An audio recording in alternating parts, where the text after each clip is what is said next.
Here's how it's done. For this sign, we're using our 1-inch squares bold font and our salute stencil.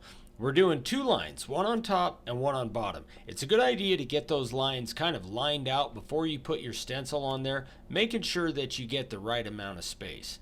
Now the thing about this stencil is it's pretty big, so we use these little clamps to hold it down flat just to make sure you get a good clear line on the board. Now, because most people don't watch the videos all the way through, I'll let you know here you can find all of the stuff we're using on our website, makeawoodsign.com. For all the small detail, Dad's using the carving liner bit at 1/8 of an inch deep.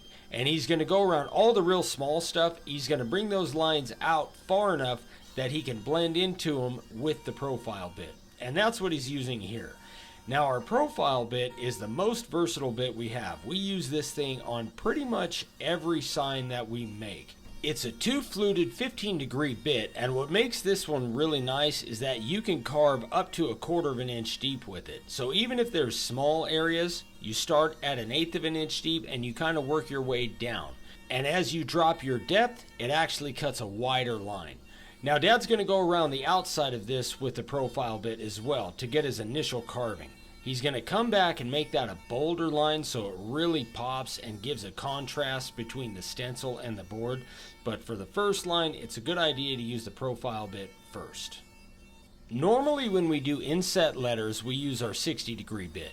But this particular font is pretty thin and it's got a lot of sharp corners. So Dad's using the profile bit to do the inset letters. And this is a really cool looking font, and it goes well with this stencil because it has kind of a military stencil look.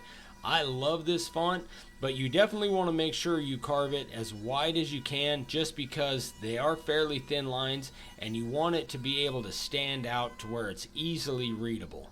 Now Dad's got the 90-degree bit in and he's going around the whole outside of the stencil to give it a bold line like I was talking about earlier. And that big line really makes the artwork pop in the board. Then he's going to use that same bit and he's going to go in and take out all the excess wood inside the stencil. Once that's done, he's going to put a deep chamfer on it with our chamfer bit and spray it black with primer, being careful not to overspray.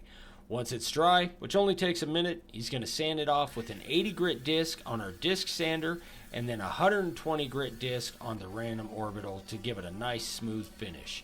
Then you throw some clear on there and you've got a really cool looking stock sign that I think will be a big seller, especially for Veterans Day.